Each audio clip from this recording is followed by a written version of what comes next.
I live in the beautiful city of Inglewood. Consent calendar number 3. How do you improve the best police department in the United States? You have to have the equipment. I don't have any problem with cameras. We have to put this thing in perspective.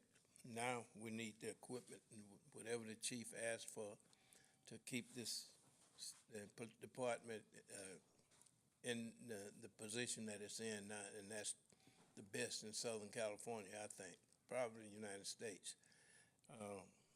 I support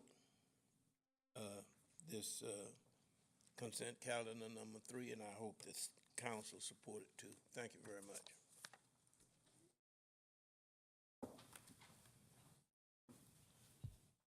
Good afternoon, Aldine Sly, First District, Mayor, City Council, and staff. I agree that we should have cameras on the police as well, because it could help the police department as much as proving whether or not someone that they've arrested or killed or whatever was in the wrong. It will help on both sides. So I think it should be mandatory that they wear cameras, ones that they can't turn off in situations. But I agree that with the rest, I think they should be wearing cameras. Thank you.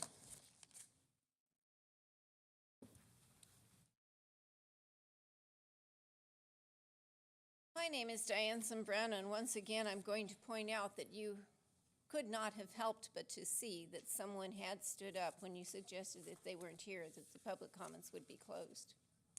And I think that that still speaks to that whole need to shut down the community in any way you possibly can. I'm going to let you know that I think that you have 6 public hearings scheduled at 2 o'clock in the afternoon, and that's ridiculous, considering the fact that even when you knew that the signatures gathered for daytime meetings were falsely presented to you, you knew that and acknowledged it. You then said you would have public hearings in the evening, and you've disregarded that in much the same way that you disregarded your Resolution 91 and 1604. You completely disregard even the laws you make, the ordinances that you put into effect. You completely disregard them.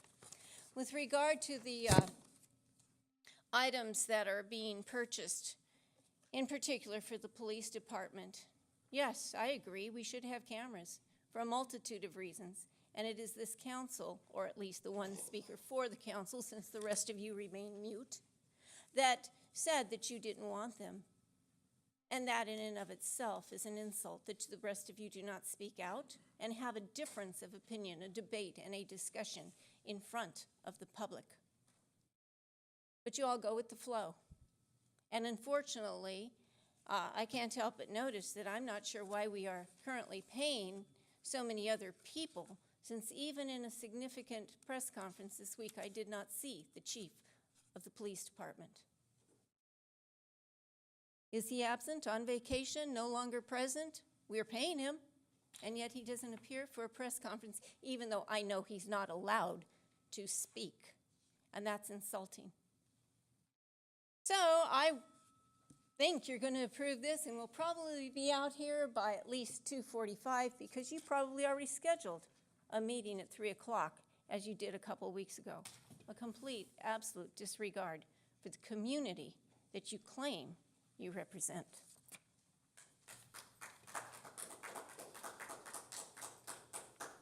Yeah, hi, I'm Wild Bill Widener, and kind of Johnny come lately, like some of these guys are on here. I'm just teasing you, but we do need those lapel cameras for the police officers. There's a saying: one picture tells 1,000 stories. Well, when you get them lapping one right after another, it's 1,000. So, it goes back to me with that thing that happened with my friend downstairs here.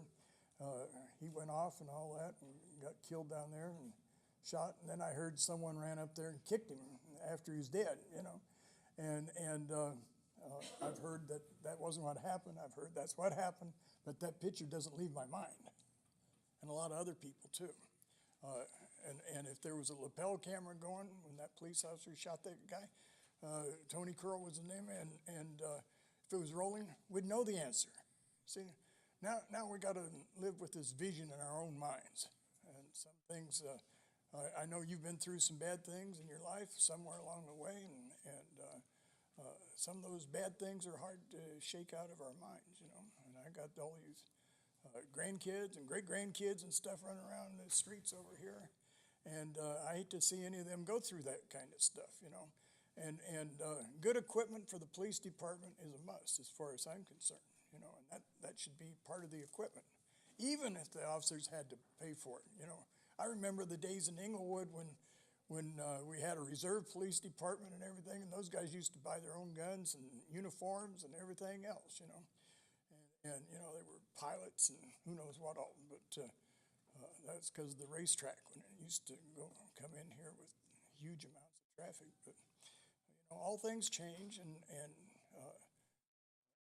it's changing, you know, and I hope to the positive.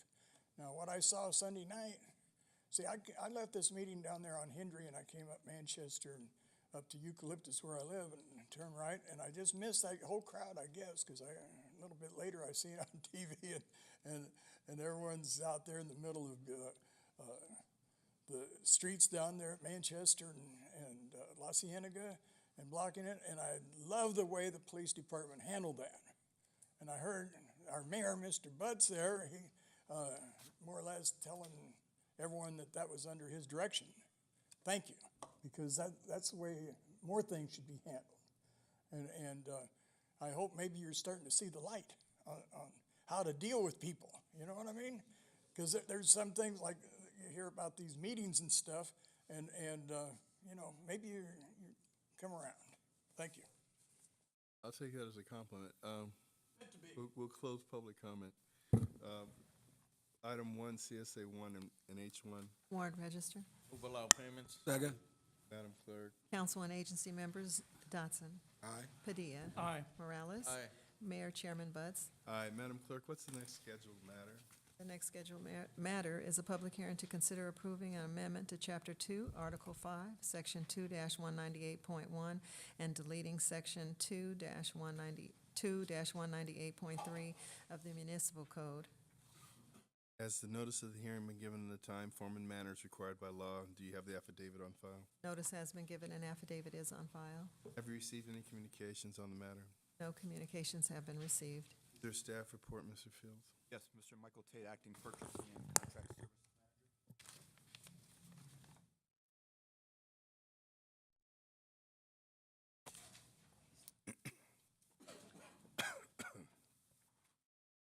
Good afternoon, Mayor, Council members.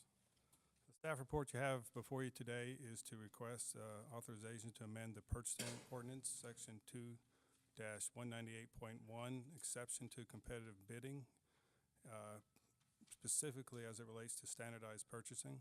In order to maintain consistent operation with technological systems and public safety systems that we have in place, and to add on to these systems, current authorization level of $20,000 isn't sufficient given the marketplace. So we're requesting that council approve an increase from $20,000 to $250,000. Are any persons present that wish to address the council on the matter?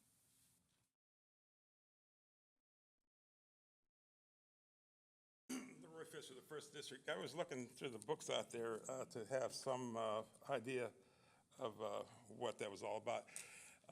One thing, it concerns me that I was reading, for instance, policing equipment and things like bullets even and whatnot. It concerns me that you put a contract out there for $250,000 and you don't have to put it out for bid. Now, in 2014, you know, you amended this already. And now you're coming back in 2016 again to amend it. But, you know, when it comes to public dollars, you know, and how they're spent, you know, I understand, you know, that you buy a computer, review equipment or whatever, you know. And maybe you don't have to, you know, go out to bid. But I think that whenever you start talking about, you know, hundreds of thousands of dollars, you know, it concerns me that it wouldn't taken the time to go out to bid, because, you know, there's a lot of people that make things like bullets. There's a lot of people that make computer devices and computers and stuff. And it seems to me that $250,000 is a lot just to say, well, you don't have to go before anybody to ask or justify it. You know, I can just go out and deal with the same people I've been dealing with all the time. So I do have my concerns about, you know, the language of this and the amounts of monies, you know, because, you know, when you go and spend these monies, it's public money, it's tax dollars, you know, it's my money and all these other people that live here. So it concerns me that when you talk about a large amount of money like that, that you don't have to, number one, go out for bid, and number two, just go and spend the money however you like. Thank you.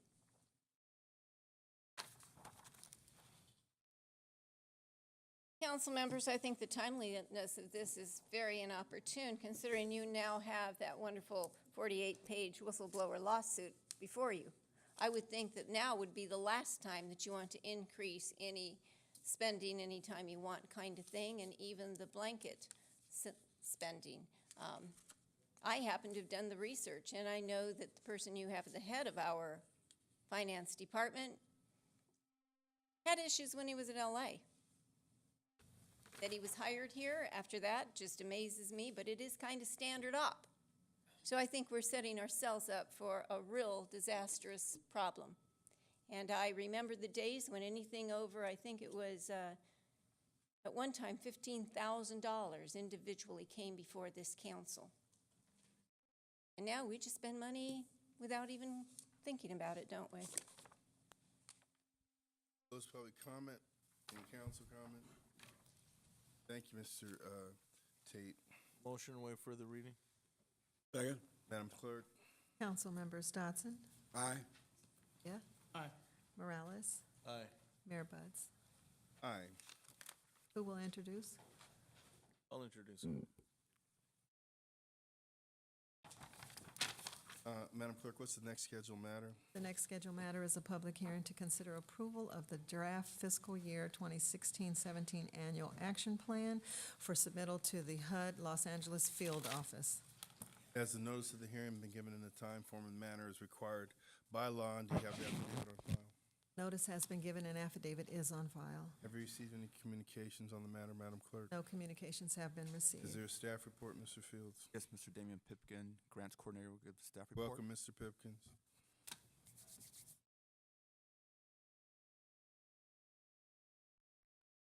Good afternoon, Mayor, City Council members. Today we're conducting a public hearing and requesting your approval of the 2016-2017 Annual Action Plan. This plan has been put together after 6 community meetings, one in each district, one in the senior center near Edward Vincent Park, and one here at City Hall, including input from our residents, as many of our council members know from those meetings. And also, we received over 700 survey responses and comments, and so those are the things that influenced the preparation of this item. So, plan is going to address public services using CDBG funds, and that's in the amount of $113,000, which will be used for the senior nutrition program for seniors here in the city who services either at their home or at the parks. We'll also be funding our summer camp programs at Seminsky Park, Lock Haven Park, and at, Center Park, and at Rougers Park. In addition, we are continuing our funding of the Fair Housing Organization Housing Rights Center, which will assist landlords and tenants with disputes, anything ranging from handicap accommodations to repairs on the unit. And a new thing that we're adding because of public comments is a homeless public services activity to help stabilize people when we first find out of their homelessness until we can give them a permanent housing solution, which is one of HUD's major goals in the last few years. Thank you. Are there any persons present who wish to address the council on this matter?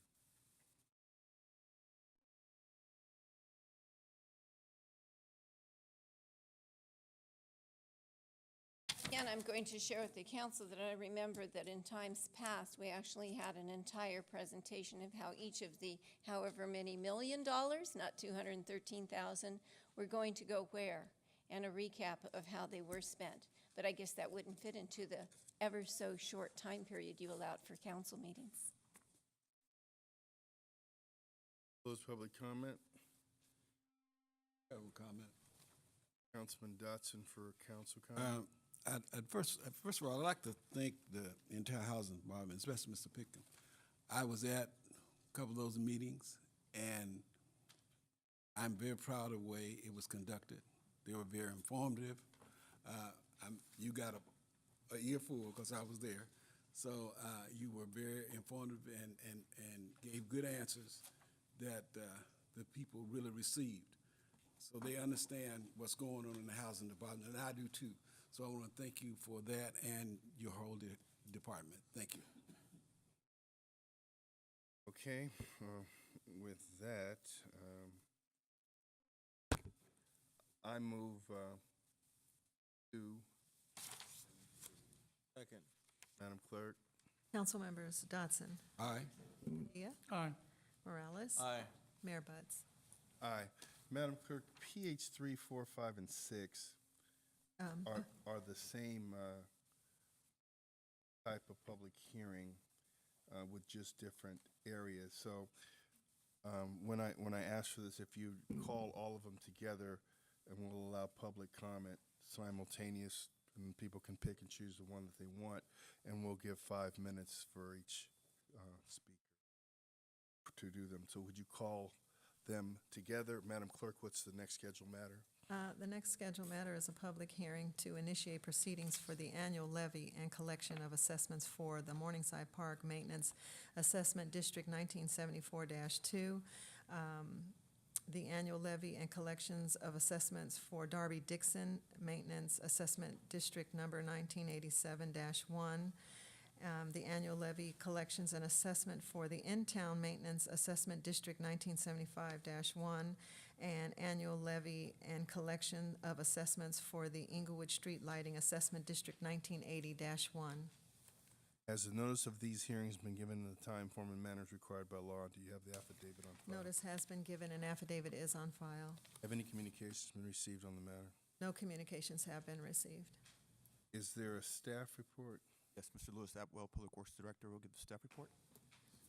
Right, well, this is collective for 3, 4, 5, and 6. Okay, so what I'll do is I'll go into detail, just quick detail on each one of them, and then at the very end, we can receive comment.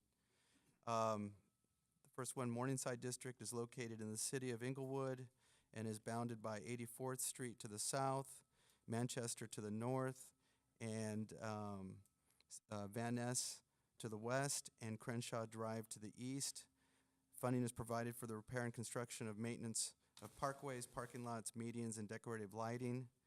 The annual assessment for the Morningside District, which only affects these parcel owners within this district, has remained unchanged at $86,245 since fiscal year 1992-1993.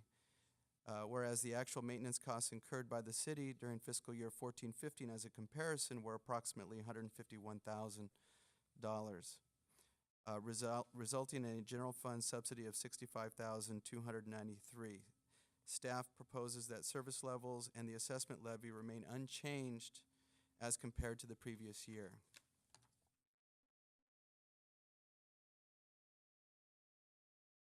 The second public hearing is for the Darby-Dixon Maintenance Assessment District number 1987-1. This district is located in the city of Inglewood and is bound by Century Boulevard to the south, 104th Street to the north. It's west of Crenshaw Boulevard and east of Club Drive. The annual assessment for the Darby-Dixon district, which only affects these parcel owners, has remained unchanged at $66,712 since fiscal year 1992-1993. The actual maintenance costs incurred by the city during that fiscal year 14-15 were $126,291, resulting in a general fund subsidy of $59,579.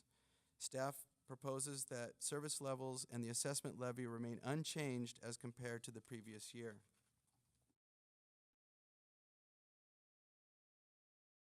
Next public hearing is for Morningside Park Maintenance Assessment District number 1974-2. This district is located also in the city of Inglewood, is bound by 84th Street to the south, Manchester Boulevard to the north, west of Van Nest. I'm sorry, I'm reading the same one. That's what happens when you have too many at the same time. I was going to let you go for a minute.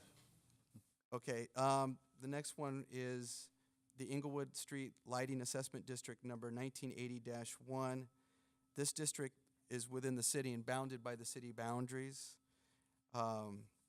It's for ongoing replacement of 2,400 city-owned streetlights, poles, fixtures, and lamps along major corridors, and also landscaping within right-of-ways and medians. The annual assessment for the street lighting district, which affects all parcel owners within the city, has remained unchanged at $2,446,282 since fiscal year 1992-93, whereas the actual maintenance costs incurred by the city during 14-15 fiscal year were approximately $3.6 million, resulting in a general fund subsidy of $1.1 million. Staff proposes that service levels and assessment levy remain unchanged as compared to the previous year. Finally, we have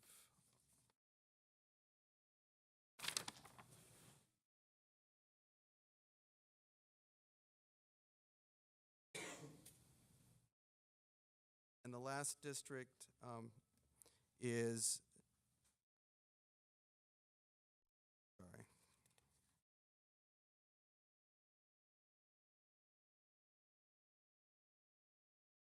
that one.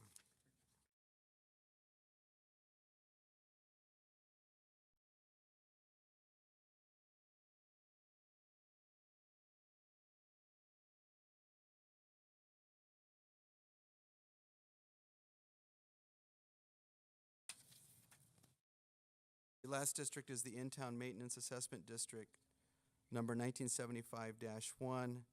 This district is located also in the city and is bounded by La Brea Avenue to the east, Locust Street to the west, Regent Street to the north, and Kelso Street to the south. The district provides funding for tree trimming, street and sidewalk maintenance, and sign replacements. The annual assessment for the in-town district, which only affects parcel owners in the district, has remained constant at $72,090 since fiscal year 1992-93. The actual maintenance costs incurred by the city during fiscal year 2014-15 were approximately $227,278, resulting in a general fund subsidy of $155,188. Staff proposes that service levels and the assessment levy remain unchanged as compared to the previous year. And that concludes all the public hearings. Thank you. Any person who's present that wish to address the council on the matter, 5 minutes. In regard to these assessments, I'm glad that they haven't been changed, and I don't personally see that, they need to be changed. I know the street that I live on, I don't see any changes in the street lighting or the tree trimming. For that matter, it concerns me that in much of this city, we don't have the trees trimmed like I would like to see them personally. I said to you here some time ago, in particular, I was talking to Mr. Franklin with regard to Crenshaw and in the 4th District, and those trees along Crenshaw there, and how, in fact, the city wasn't trimming them. What was happening, in fact, was that the trucks that were going by were trimming them so that you could see the trees were, instead of the oval trees that we had, were just cut along the side. And I guess finally they got the message, because they did trim those trees. So, you know, with this assessment stuff, and especially the street lighting, you know, at one time, we had an opportunity to lower or get rid of the street lighting stuff altogether. But I forget how it went. But I think that they came with some deal that they talked about the seniors and doing something for the seniors. And, you know, it was all put aside. Again, you know, I'm glad to see that there are no changes, because I don't see a lot of justification for the changes, and especially, you know, even along Manchester, the trees that were planted out here on Manchester, some of them were died even, and they planted little sticks, and then some of those little sticks are even dying because they're not being taken care of with proper watering or whatever. So, you know, good that you're not charging these people anymore. Thank you.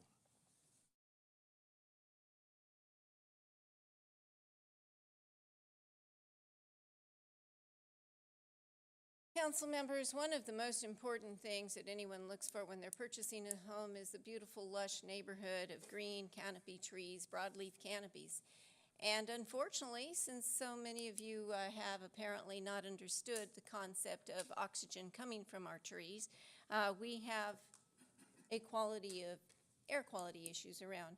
And I'm very disappointed that it seems to be that the standard up for trees is killing them. Because when I look down Century, and I look down Manchester, and I look down La Brea in particular, those areas that used to be lush and green and beautiful, well, I don't know, La Brea sand pits now. You got some sticks called palms, which are water suckers, by the way, in a time of drought. We have the grass underneath the beautiful pines along Crenshaw turning brown. To me, we have not done a very good job of taking care of our landscaping. And that's really atrocious, because one of you runs around and says, I've saved so much money on tree trimming. Yeah, because you killed the trees. That is not saving money on tree trimming. It is killing trees. Palms don't give the same amount of oxygen. Shade, habitat enrichment, all of that. You can go and research other communities and find that out. Remember Mr. Villaraigosa and now Eric Garcetti. Garcetti go on with the whole thing of planting 1 million trees. But Inglewood, we're special. We define beauty as massacre of trees. And I don't know why that is, except that maybe we want to turn us into more of a cement jungle, because it is certainly not beneficial to air quality, shade, microclimate, and it's unfortunate, but it's just one of the signs of how the directions either given or taken do not enhance the quality of life of this community. Close public comment. Any council comment? I have a quick one, Mayor. I just want to, since I'm glad we're calling these on the same day and discussing really the difference of what it looks like with or without the assessments. This city has done a great job of using the assessments in the past. The general fund continues to subsidize these assessments, which basically means for the public that the assessments themselves don't pay for the services given. And every year services cost more money because it's actually personnel that's doing the work, and a lot of things go into it, and I just wanted for the public to get a good grasp as to what's happening here. Those assessments don't pay for themselves, don't pay for the services themselves, and the city continues to subsidize it. So seeing the same services every year is actually progress here. So that's all. And with that, Mayor, I can make the motion if you're ready for it. Ready for it. So I move approval PH3 number 2, PH4 number 2, PH5 number 2, and PH6 number 2. Second. Madam Clerk. Council members Dotson. Aye. Padilla. Aye. Morales. Aye. Mayor Butts. Aye. Consent calendar, items 2, 3, 4, and 5. Second. I move it. Councilman Morales seconds it. Got Madam it. Clerk. Council members Dotson. Aye. Padilla. Aye. Morales. Aye. Mayor Butts. Aye. 01. Staff report recommending introducing an ordinance approving the secured property tax for the fiscal year beginning October 1st, 2016. Motion to waive further reading. Second. Council members Dotson. Aye. Padilla. Aye. Morales. Aye. Mayor Butts. Aye. We have a brief report explaining what this is. Thank you. Thank you, Mayor and members of City Council. This item is ordinance approving the secured property tax rates for fiscal 2016, 2017. On August 30, 1983, the Inglewood City Council approved an emergency ordinance, number 2449, fixing the amount of money necessary to be raised by taxation upon the property taxes in Inglewood for the California Public Employees Retirement System. The City Council declared that the tax required to be paid is to be assessed pursuant to the powers granted under Article 3, Section 4 of the Inglewood City Charter, and is intended for the purpose of allowing the city to meet its voter-approved obligations to participate in CalPERS. The tax imposed by this ordinance was set at a rate of 0.146958 cents per $100 of assessed property value, and has remained unchanged for the last 33 years that it has been in effect. In August of 2013, the county notified the city that this ordinance would have to be approved every year. So what is being presented in front of you is the ordinance asking for the approval of the secured property tax ordinance. And I'll introduce. Thank you, Ms. Grake. SPH 1.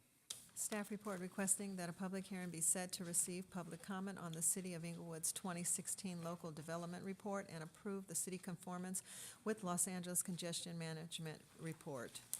There's a public hearing for any protests on August 2nd, 2016 at 2 p.m. A1. Thank you, Mayor. There's no reports from the city attorney's office. M1. No reports from the city manager's office. PC1. No reports, thank you very much.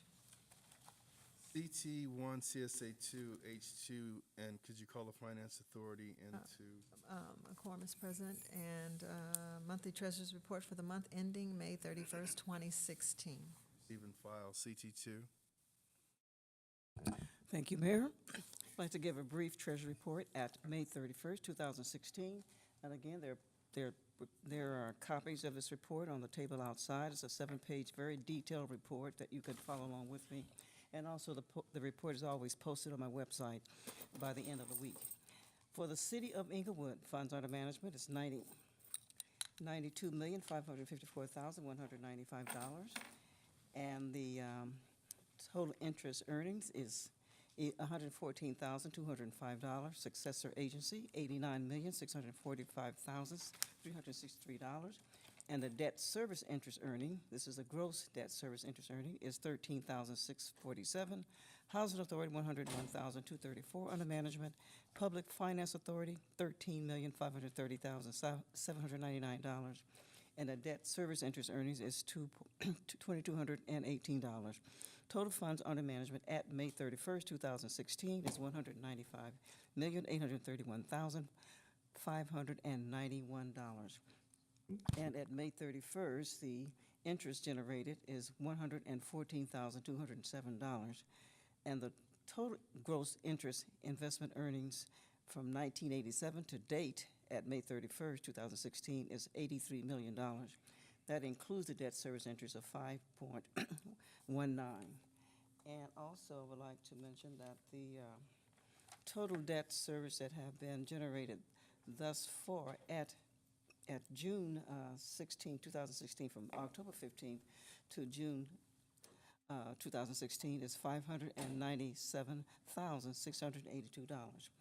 And the interest earnings, LAIF, which is our state pool, their interest rate is currently at June 15th is 0.576. The bond debt is 0.84 to 1.9, and certificate of deposit 1.65 to 2.3. And so the interest earnings continue to be rather low. And I'd like to point out that the U.S. Treasury remains a safe haven, although I have really not invested in it.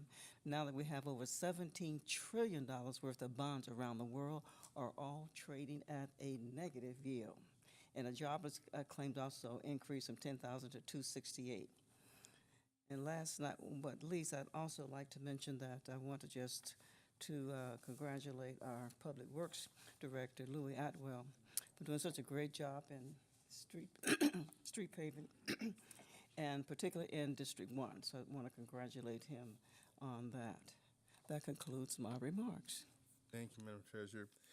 Public comment. Persons to address City Council on any matter connected with city business not elsewhere considered may do so at this time. 1 minute.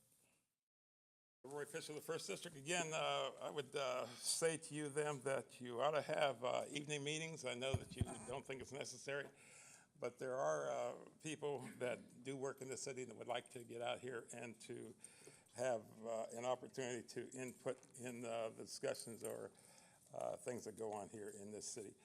I also would like to suggest to those of this city to go on a site called CaliforniaTransparency.com. It'll tell you a lot about what goes on in your city. It'll tell you about salaries of individuals. It'll tell you that many of these people are doing better than most, and especially you, them, who supposedly represent the residents of this city. You're overcharging us, and I don't.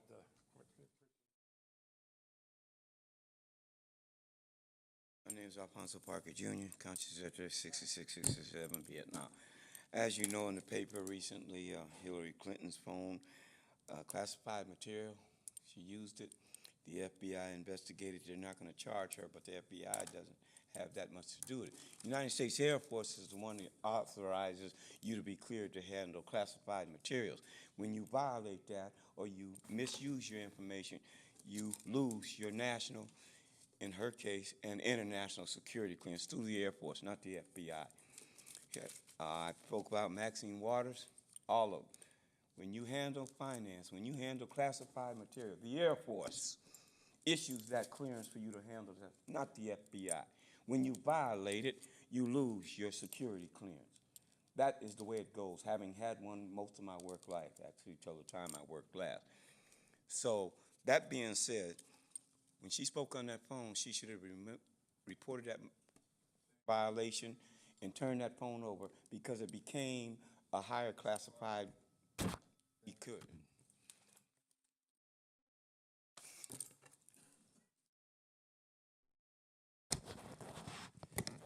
Willie A.G., I'm pretty sure the city does a lot of advertising as far as the council meetings, when the council meetings are. And if there's anybody out there and you know, that knows how to read and, you know, listen to news and stuff, if they want to come to this council meeting, they can catch a bus, call a friend, or either drive. I don't think, you know, that we were responsible for all the people in Inglewood coming to the council meeting. It wouldn't work out no way. So I don't think you can get 115,000 people in here. So I look at it like this. If you want to come, you're going to come. That's just like me. I've been coming for 18 years. You know, I don't draw no money. And as far as salaries for these people here, the work that they do, I think I'd be demanding a little bit more money. You know, I'm a taxpayer. I'm a big taxpayer. You know, and I don't have no problem with it. Thank you.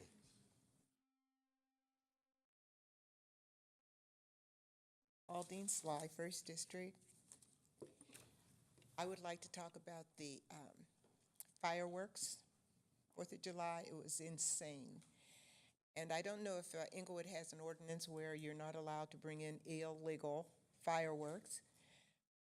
Specifically, 4th of July evening, I was driving down 4th Avenue to my home. People were having parties, and the fireworks were going off in the middle of the street.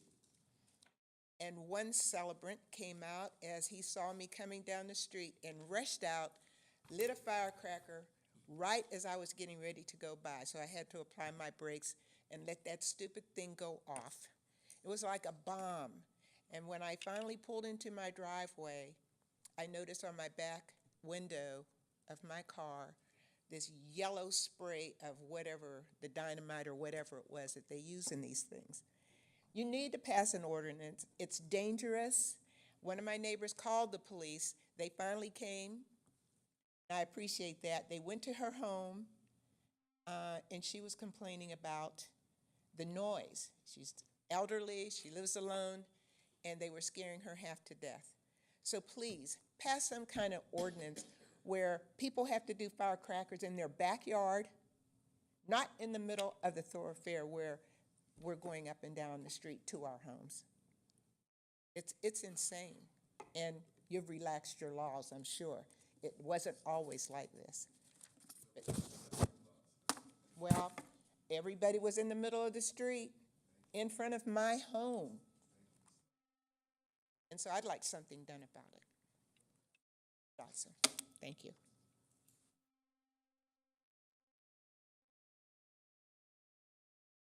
Perhaps the word was enforce the laws that we currently have that she was appealing that we do. I'm going to ask the city manager, but of course I know he has to ask the mayor's permission to update Transparent California because the state controller doesn't seem to have the current numbers available on the website. So keep in mind that when anyone looks that up, those are old numbers, so the new numbers are actually probably much higher. But having said that, I'm going to go back to that concept of, I would like to think that you believe that many of the residents of this community actually do go to work and have a job. Typically, that's 9 to 5, and typically 2 o'clock is in the middle of 9 to 5.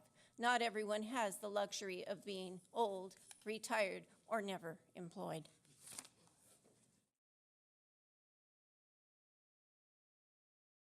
Yes, thank you, Mayor. I would like to, first of all, thank Mr. Esparza for going out with me last night at the 77th Street Block Club. He did a marvelous job in his explanation. He received a lot of comments from the neighbors that were very happy when he left. So I really want to thank Mr. Esparza for his help and his explanation. It was very well received, and they really needed to know the information that he gave them. I want to thank Mr. Lewis Atwell and the Public Works Department. I've received several comments and a lot of phone calls about the work that your crew and your department are doing in my district. I really appreciate that. That makes Inglewood the place it should be when you do your job. So thank you for that. I want to also invite all of you out to District 1's Family Day in the Park. It's this Saturday from 12 to 6. It's going to be a wonderful event. We have a health component and a wellness component. So if you are a lady and you have not had your mammograms, you could come to this event and have it done. Sentinel Hospital will be there as well. We'll have lots of dancers and food if you bring your own food. We will have we have some lunch trucks that will be out there. I think it's 4 now. So food will be no object. I have to say this. I don't want to say it, but I have to say it. 7-Eleven has donated hot dogs, so they will be free as long as they last. So don't come out there expecting that, you know, you're gonna have a free hot dog. We want you to have a free hot dog, but in case they're out, okay? And first come, first serve. All right, and then I just got a little surprise. Benson Park, old Centinela Park, so that those of you who have been around a while. Also, we're going to have a raffle. I hadn't planned to have a raffle. I thought that we wouldn't have nothing to raffle off, but I got a call from E.J. Jackson of Jackson Limousine Service. He wants us to raffle off his prize. He's giving away dinner for 4 and limousine service there and back. So you got all kind of incentives to come out. So come on out on Saturday, enjoy your friends and neighbors, and God bless us all. Thank you very much. Thank you, Mayor. First off, I'm glad to see they're doing all that work in District 1. I'm gonna have to get them over to District 2. But anyway, no, you know what? I'm looking forward to Saturday's event.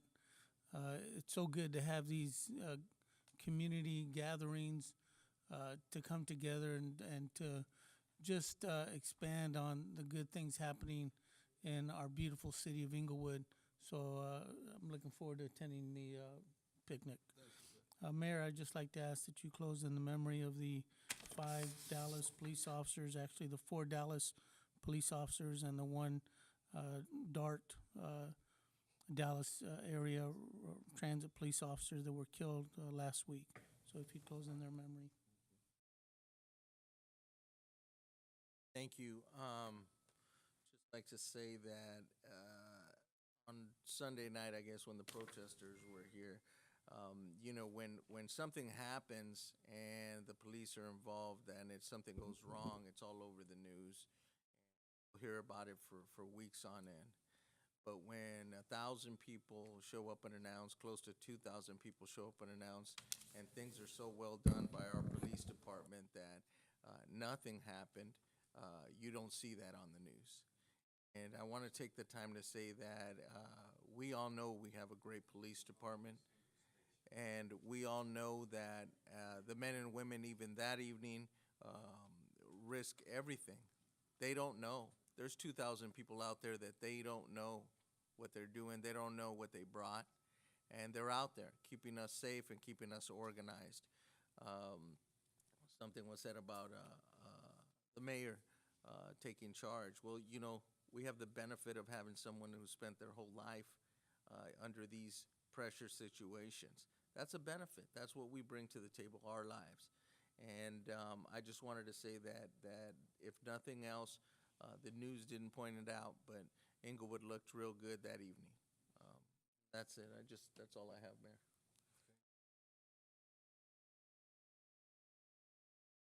Department, and specifically the Chief of Police, for executing an outstanding strategic plan to manage the protests, to allow people to exercise their First Amendment rights, at the same time minimizing convenience to the public that was not involved. And I just want to tell you, just an outstanding job by everyone in the police department involved.